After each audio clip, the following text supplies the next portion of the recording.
আওয়ামী লীগের রাজনীতি নিষিদ্ধের বিষয় নিয়ে প্রধান উপদেষ্টার বক্তব্য প্রত্যাখ্যান করে অনতিবিলম্বে আওয়ামী লীগকে নিষিদ্ধের দাবিতে বিক্ষোভ মিছিল করেছেন জাহাঙ্গীরনগর বিশ্ববিদ্যালয়ের শিক্ষার্থীরা। শুক্রবার জুমার নামাজ শেষে বিশ্ববিদ্যালয়ের প্রধান ফটকের সামনে থেকে বিক্ষোভ মিছিল বের করেন তারা। মিছিলটি বিশ্ববিদ্যালয়ের কয়েকটি সড়ক ঘুরে ঢাকা আরিচা মহাসড়কে গিয়ে শেষ হয়।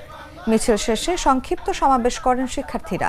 এ সময় জাতীয় নাগরিক পার্টির সাভার প্রতিনিধি ও সিটি ইউনিভার্সিটির বৈষম্য বিরোধী ছাত্র আন্দোলনের প্রতিনিধিরা সংহতি জানিয়ে মিছিলে অংশ নেন।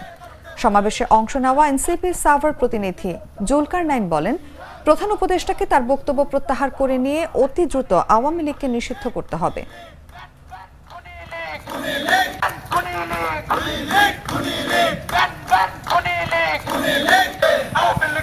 আজকে 5ই আগস্ট পরবর্তী সময়েও এই আওয়ামী লীগকে নিষিদ্ধের দাবিতে আমাদেরকে রাজপথে নামতে হয়েছে।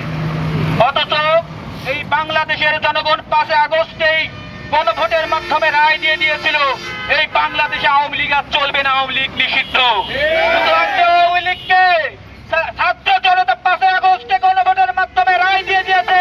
সেই আওয়ামী লীগের রাজনীতি এই শহীদের রক্তের উপর দাঁড়িয়ে আর বাংলাদেশে চলতে দেওয়া হবে না।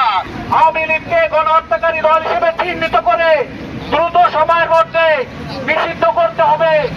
আমরা সেনাবাহিনীর প্রধানকে বলতে চাই, হাসিনার যে বছরণ হাসিনা হয়েছিল, আমরা 34 দিনে সেই বছরণ ভেঙে চুরমার করে দিয়েছিলাম।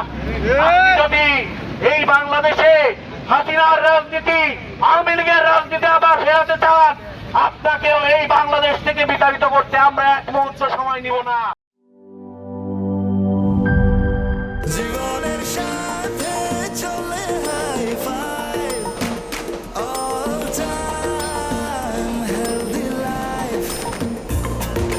জার্নিতে স্বাস্থ্যকর all time family cake, all time healthy life.